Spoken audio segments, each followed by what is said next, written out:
O veneno invisível que você tolera. A força de um homem raramente se perde de uma vez. Ela se desgasta em silêncios. Ela se dissolve naquilo que você aceita em pequenas doses. Você aguenta insultos disfarçados de brincadeira, suporta a ironia de quem ri das suas ambições, permanece em lugares que roubam sua energia como se fosse normal. E um dia, sem perceber, você acorda mais leve para o mundo e mais pesado para si mesmo. Não porque lhe faltou coragem, mas porque você se acostumou a conviver com o veneno. Esse veneno não chega em frascos rotulados. Ele se apresenta em pessoas que não acreditam em você, em hábitos que enfraquecem sua clareza, em pensamentos que repetem sempre a mesma narrativa de derrota. E quanto mais você tolera, mais ele se infiltra. Não é o peso do mundo que está te esmagando. É a soma dos pequenos pesos que você mesmo aceitou carregar. Você foi ensinado a confundir paciência com tolerância, mas há uma diferença brutal entre elas. Paciência é suportar o que você não controla. Tolerância é permitir o que você poderia ter cortado há muito tempo. É essa confusão que te aprisiona. Você chama de calma aquilo que, na verdade, é passividade. Você chama de dar uma chance aquilo que, na prática, é se abandonar. O respeito por si mesmo começa no corte. Cortar o tóxico não é sinal de agressividade, não é vingança, não é grito. É apenas autopreservação. É a capacidade de entender que a sua energia é um território sagrado e que nem tudo merece entrar. Você não precisa brigar para se proteger. Você só precisa aprender a fechar a porta em silêncio. Atitude 1. O hábito de se explicar demais. Poucos hábitos corroem tanto a força de um homem quanto a necessidade de se justificar o tempo todo. Você sente que precisa explicar cada escolha, cada silêncio, cada ausência, como se sua vida fosse um tribunal permanente em que todos ao redor têm o direito de julgar seus passos. No início parece apenas educação, parece clareza, mas por trás existe medo. Medo de não ser aceito, medo de parecer arrogante, medo de não ser compreendido. E esse medo, disfarçado de transparência, te rouba energia em silêncio. Cada explicação desnecessária é uma pequena confissão de insegurança. Você acredita que está convencendo, mas na verdade está entregando poder. Porque quando você precisa justificar constantemente suas decisões, você está declarando que a opinião do outro pesa mais que a sua convicção. É como abrir a porta da própria casa e pedir permissão para morar nela. O homem que se explica demais não é respeitado, é tolerado. E o respeito não nasce da tolerância, nasce da firmeza.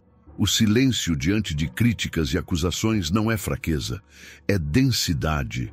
É a capacidade de sustentar um olhar sem se perder em justificativas. O homem que se cala no momento certo não está cedendo, está controlando o campo de batalha. Porque cada vez que você reage tentando provar algo, você mostra que foi atingido. E quando você mostra que foi atingido, o outro sabe que tem controle sobre você. O silêncio é o escudo invisível que transforma o ataque em vazio. A neurociência mostra que o impulso de se justificar está ligado ao medo social de exclusão, gravado no cérebro como ameaça de sobrevivência. Você sente ansiedade quando não consegue explicar seu lado, como se fosse morrer de rejeição. Mas esse é apenas o resquício de um instinto primitivo. Hoje, a sobrevivência não depende de aprovação. A força de um homem moderno está em dominar essa ansiedade, em suportar o desconforto de não ser entendido e ainda assim permanecer inteiro. Você não precisa convencer ninguém de que suas escolhas são válidas. Você não precisa pedir desculpas por proteger sua energia. A explicação constante é a linguagem de quem implora validação. O silêncio firme é a linguagem de quem já se validou por dentro. Quando você aprende a se calar diante da pressão, o outro sente. Ele sente que há algo em você que não pode ser manipulado. E isso é respeito. Atitude 2. A convivência com quem drena sua energia. A convivência diária molda sua força mais do que você imagina.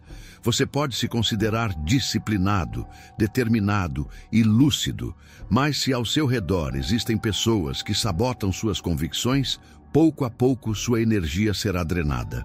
Não é sempre o inimigo declarado que destrói você. É a ironia disfarçada de piada. É o olhar de descrédito quando você expõe seus planos. É a palavra de desencorajamento colocada com a suavidade de um conselho. Esse é o veneno social. Não mata rápido, mas corrói devagar. O homem que permanece entre pessoas que zombam de sua visão de futuro começa, cedo ou tarde, a duvidar de si mesmo. O que era convicção se torna insegurança. O que era clareza se transforma em hesitação. A mente funciona como um campo fértil. Se as sementes lançadas ao solo forem de descrença, é descrença que crescerá. Você pode até não perceber, mas cada comentário, cada riso, cada crítica velada vai minando sua força até que você já não se reconhece mais. Psicologicamente, esse efeito é explicado pelo contágio emocional. Seu cérebro é projetado para imitar estados de humor, porque em tempos antigos isso aumentava a chance de sobrevivência em grupo. Mas o que antes era proteção, hoje é prisão. Conviver com pessoas tóxicas significa absorver suas frustrações como se fossem suas. A energia delas se infiltra no seu corpo e você acorda mais pesado, mesmo sem entender de onde vem esse cansaço. A convivência tóxica tem ainda outro efeito invisível. Ela normaliza o medíocre. Você se acostuma ao padrão baixo, à ausência de ambição, ao conformismo travestido de realismo. O homem que escuta todos os dias que seus sonhos são exagero, que sua disciplina é fanatismo, que seu silêncio é arrogância, começa a acreditar. E acreditar nesse discurso é o primeiro passo para se abandonar. Por isso, cortar não é desprezo, é autopreservação. Afastar-se em silêncio de quem drena sua energia é como fechar a ferida antes que a infecção se espalhe. Você não precisa de explicações, nem de confrontos, apenas de distância. O corte silencioso não busca provar nada, não busca punir ninguém. Ele apenas protege o território da sua mente. E quando você aprende a proteger sua energia, algo muda em sua postura. Você deixa de se sentir culpado por priorizar o que te fortalece. Você entende que o respeito começa na seleção de quem pode ou não permanecer ao seu lado. E o simples ato de escolher seus círculos já é, em si, uma declaração de poder. Atitude 3.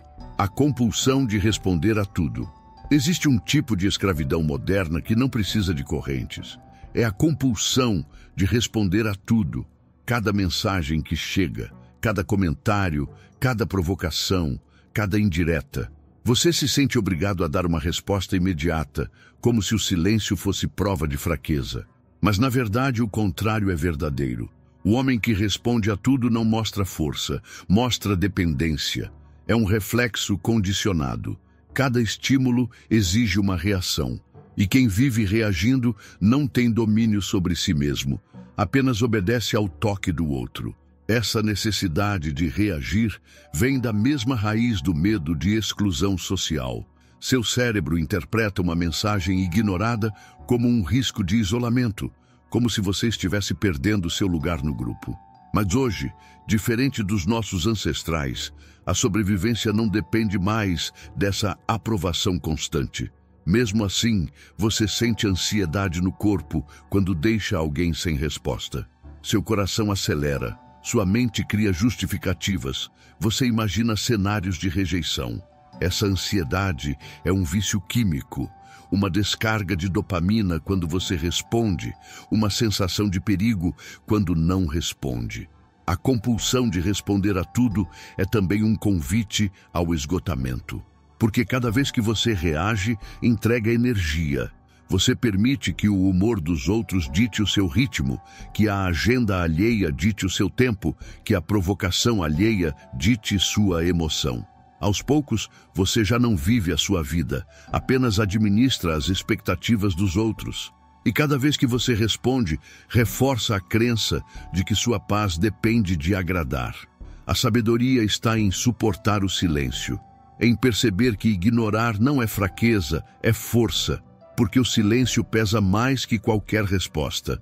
Ele mostra que você não se abala, que você não se deixa manipular pelo jogo da urgência. O silêncio é um muro invisível que devolve o ataque ao agressor. Ele mostra que você não precisa lutar para vencer, basta não ceder. Um homem que aprende a não responder a tudo começa a dominar algo precioso, o espaço interno. Ele percebe que não precisa entrar em todas as batalhas, que não precisa explicar cada silêncio, que não precisa justificar cada ausência. Esse domínio é magnético, porque quando você não reage ao chamado do mundo externo, o mundo entende que você tem um centro sólido, e esse centro se torna sua verdadeira fortaleza. Atitude 4. O consumo do supérfluo. A força de um homem não se perde apenas em grandes batalhas, mas também em pequenas concessões diárias. Você acredita que é inofensivo se entregar a horas de distrações, que não há problema em se perder em prazeres baratos, que a repetição dos excessos não compromete sua integridade. Mas é justamente nesse acúmulo silencioso que sua energia vai sendo drenada. O tóxico não é apenas gente. O tóxico é também aquilo que você consome sem consciência. Excesso de telas, notícias que apenas alimentam medo, conversas que nada acrescentam, comida que adormece o corpo e a mente. O consumo do supérfluo cria uma falsa sensação de descanso, mas na verdade gera um cansaço ainda maior. Você se afunda em estímulos rápidos porque precisa escapar do tédio, da disciplina, do silêncio. E quando percebe, está preso em um ciclo de recompensa imediata que não constrói nada. O supérfluo rouba o espaço que deveria ser usado para o essencial. É como encher um templo com lixo e depois reclamar que não há lugar para a presença do sagrado. A neurociência emocional mostra que o excesso de estímulos artificiais dessensibiliza o cérebro. Aquilo que antes dava prazer já não é suficiente. Você precisa de mais tempo, mais intensidade, mais frequência. E o resultado é previsível. Perda de foco, perda de clareza, perda de força.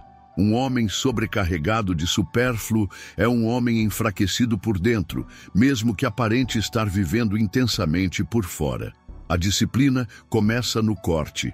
É no ato de abrir mão do excesso que você recupera a leveza. Quando você escolhe ler em vez de se perder em distrações, quando escolhe silêncio em vez de ruído, quando escolhe alimento de verdade em vez de prazer imediato, você não está apenas mudando hábitos, está reconfigurando sua mente.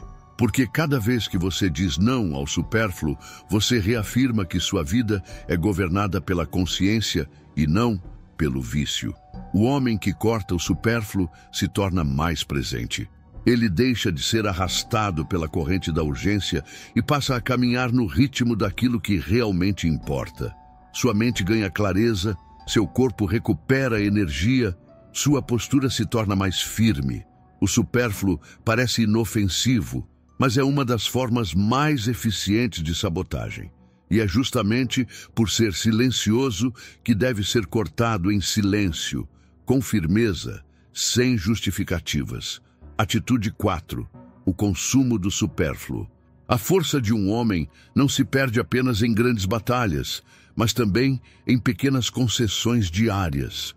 Você acredita que é inofensivo se entregar a horas de distrações, que não há problema em se perder em prazeres baratos, que a repetição dos excessos não compromete sua integridade. Mas é justamente nesse acúmulo silencioso que sua energia vai sendo drenada. O tóxico não é apenas gente. O tóxico é também aquilo que você consome sem consciência. Excesso de telas, notícias que apenas alimentam medo, conversas que nada acrescentam, comida que adormece o corpo e a mente. O consumo do supérfluo cria uma falsa sensação de descanso, mas na verdade gera um cansaço ainda maior. Você se afunda em estímulos rápidos porque precisa escapar do tédio, da disciplina, do silêncio. E quando percebe, está preso em um ciclo de recompensa imediata que não constrói nada. O supérfluo rouba o espaço que deveria ser usado para o essencial. É como encher um templo com lixo e depois reclamar que não há lugar para a presença do sagrado. A neurociência emocional mostra que o excesso de estímulos artificiais dessensibiliza o cérebro. Aquilo que antes dava prazer já não é suficiente. Você precisa de mais tempo, mais intensidade, mais frequência. E o resultado é previsível. Perda de foco, perda de clareza, perda de força. Um homem sobrecarregado de supérfluo é um homem enfraquecido por dentro, mesmo que aparente estar vivendo intensamente por fora. A disciplina começa no corte. É no ato de abrir mão do excesso que você recupera a leveza. Quando você escolhe ler, em vez de se perder em distrações, quando escolhe silêncio em vez de ruído, quando escolhe alimento de verdade em vez de prazer imediato, você não está apenas mudando hábitos, está reconfigurando sua mente.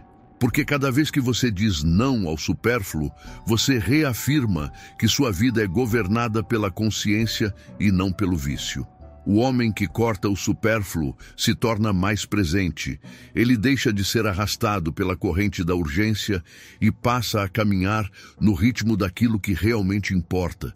Sua mente ganha clareza, seu corpo recupera energia, sua postura se torna mais firme. O supérfluo parece inofensivo, mas é uma das formas mais eficientes de sabotagem.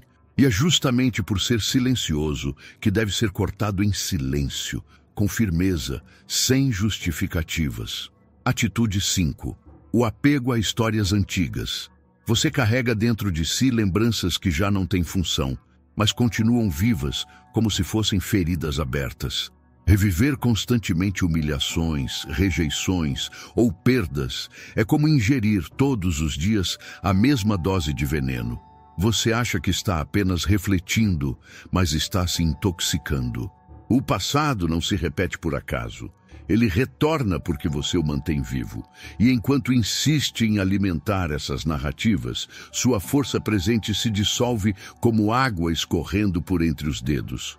O cérebro humano é programado para gravar com mais intensidade as experiências negativas. Isso era útil na sobrevivência ancestral. Lembrar da dor significava evitar a morte. Hoje, no entanto, esse mesmo mecanismo se transforma em prisão. Você repassa cada detalhe do que deu errado, repete diálogos silenciosos, cria respostas imaginárias para situações que já não existem. Esse exercício mental reforça conexões neurais, fazendo com que o passado se torne cada vez mais presente. O corpo sente como se o evento estivesse acontecendo de novo. O apego às histórias antigas tem ainda um componente simbólico. É como manter em sua casa retratos de guerras passadas e se recusar a retirá-los da parede. Esses retratos definem a atmosfera de quem você é. Você convida visitantes, mas todos eles percebem que seu espaço está marcado por fantasmas. Do mesmo modo, as pessoas sentem quando um homem vive preso a um passado não resolvido. Sua energia denuncia isso antes mesmo que ele abra a boca. Cortar não significa apagar lembranças. Significa retirar delas o poder de governar o presente. Quando você aprende a olhar para essas memórias sem emoção, como quem observa uma fotografia antiga, você recupera o comando. A experiência continua sendo parte da sua história, mas já não dita seus passos. Você transforma a ferida em cicatriz, e cicatriz não dói. Apenas lembra que você sobreviveu. Respeito próprio é também saber encerrar capítulos. É entender que nem todas as portas precisam ser revisitadas, que nem todas as histórias merecem novas versões. O corte é desapego. É recusar-se a viver como prisioneiro de acontecimentos que já não existem. O homem que corta o apego ao passado abre espaço para a construção do presente. Ele deixa de ser guardião de memórias mortas e se torna arquiteto de novos caminhos. Atitude 6. A comparação constante com outros homens. Comparar-se é uma das formas mais sutis de enfraquecimento. À primeira vista, parece natural observar os outros, medir conquistas, avaliar trajetórias. Mas quando esse hábito se torna constante, ele se transforma em uma prisão invisível. Cada vez que você mede sua vida pela régua alheia, você abdica do direito de construir sua própria medida de valor. Você deixa de ser protagonista da sua história e passa a viver como sombra da história dos outros.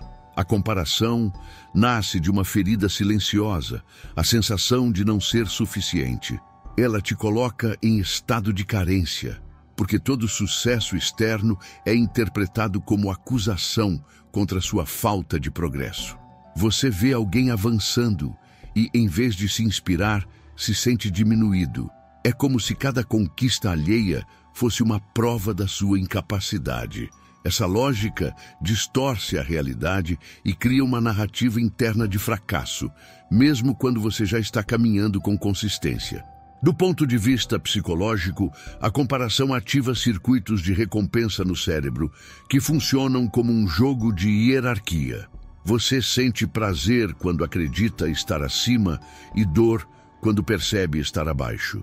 Essa oscilação constante prende você em um ciclo de instabilidade emocional, onde sua autoestima nunca é estável, apenas refém da posição que ocupa no ranking imaginário que você mesmo criou. O homem que vive se comparando perde presença. Ele não enxerga o valor do que construiu, porque está sempre olhando para o lado.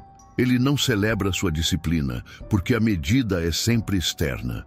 Ele se torna cego para o que tem e faminto pelo que os outros parecem possuir. E essa cegueira o condena a uma vida de insatisfação crônica, onde nada é suficiente. Cortar a comparação é recuperar soberania. É recusar-se a viver sob a tirania de métricas que não pertencem a você. O homem de presença não precisa competir em silêncio com ninguém, porque já entendeu que a verdadeira vitória é permanecer fiel ao seu próprio caminho. Ele não mede sua força pelo barulho externo, mas pela consistência do que constrói dia após dia. Ao abandonar a comparação, você descobre a única régua que realmente importa, a régua da sua própria evolução. Atitude 7. A tolerância com a própria desordem. A bagunça externa é sempre reflexo da bagunça interna. Você pode até tentar separar as coisas, acreditando que sua vida emocional é forte mesmo com seu ambiente em caos. Mas a mente registra cada detalhe. O quarto desarrumado, a mesa cheia de objetos sem lugar, a rotina sem ordem, tudo isso envia sinais silenciosos ao cérebro de que você perdeu o comando. A desordem não é neutra. Ela é um lembrete constante de que você aceitou viver em terreno instável. Quando você se acostuma com a desordem, está dizendo a si mesmo que não merece viver em harmonia. A cada vez que deixa de arrumar, de organizar, de estruturar, envia uma mensagem para o inconsciente. Não importa, eu aceito viver assim.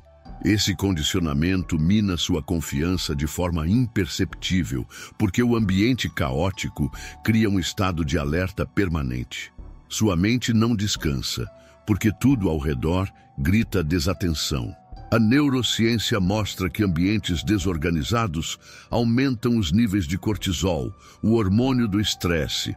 Isso significa que sua paciência diminui, sua clareza mental se perde, sua energia é consumida apenas para lidar com a confusão ao redor. O homem que tolera sua própria desordem é como um guerreiro que deixa a armadura enferrujar. Pode até acreditar que está pronto para a luta, mas no primeiro impacto será quebrado por dentro. A ordem externa não é apenas estética, é disciplina visível. É a tradução concreta de que você tem domínio sobre o território mais próximo, o espaço em que vive. Um ambiente em ordem comunica para o inconsciente que você está no comando. Cada objeto em seu lugar é uma afirmação silenciosa de que você governa sua vida, de que nada é pequeno demais para ser cuidado. Cortar a desordem é cortar a raiz de muitas outras fraquezas. Quando você se obriga a arrumar o espaço, a planejar a rotina, a alinhar os detalhes, percebe que a mente começa a se organizar junto. E quando a mente se organiza, a energia se multiplica. O respeito próprio floresce quando você deixa de tolerar o caos. Porque o caos nunca é neutro, ele é sempre corrosivo. A ordem é uma forma de silêncio, e o silêncio é poder. O corte é silêncio, mas também é poder. Você passou a vida acreditando que preservar sua energia era ser agressivo, que impor limites significava gritar ou brigar. Mas a verdade é outra. O corte mais poderoso não precisa de ruído. Ele não exige explicações, não pede justificativas, não busca convencer ninguém. O corte verdadeiro é silencioso, porque não precisa provar nada. É apenas a decisão firme de proteger seu território interior. Cortar o tóxico é reconhecer que cada espaço que você ocupa é sagrado. É entender que sua mente não é depósito para pensamentos corrosivos, que seu corpo não é prisão para vícios repetitivos, que sua vida não é palco para pessoas que zombam da sua grandeza. O respeito que você procura dos outros começa na forma como você respeita a si mesmo. E respeitar a si mesmo é ter coragem de fechar portas sem medo do vazio que virá. Quando você aprende a cortar em silêncio, descobre que a ausência também é presença. Sua ausência pesa, seu silêncio fala. Sua distância comunica mais do que qualquer discurso. E no fim, aqueles que antes drenavam sua energia percebem que já não têm acesso ao seu território. Não porque você brigou, mas porque você desapareceu do alcance deles. Esse desaparecimento é a assinatura do seu poder. A autopreservação não é egoísmo, é responsabilidade. Você não pode oferecer força a ninguém se estiver enfraquecido. Você não pode construir nada sólido se permitir que sua base seja corroída diariamente. O corte, portanto, não é apenas defesa, é criação. Cada vez que você corta o que te enfraquece, abre espaço para o que te fortalece. O homem que vive sem cortes vive diluído. O homem que escolhe cortar se torna inteiro. E nesse estado de inteireza, ele já não precisa de validação, já não precisa de aprovação, já não precisa de ruído. Ele apenas caminha com a serenidade de quem sabe que o silêncio é sua espada mais afiada. O corte é a declaração de que dentro de você só entra o que constrói, nunca o que destrói.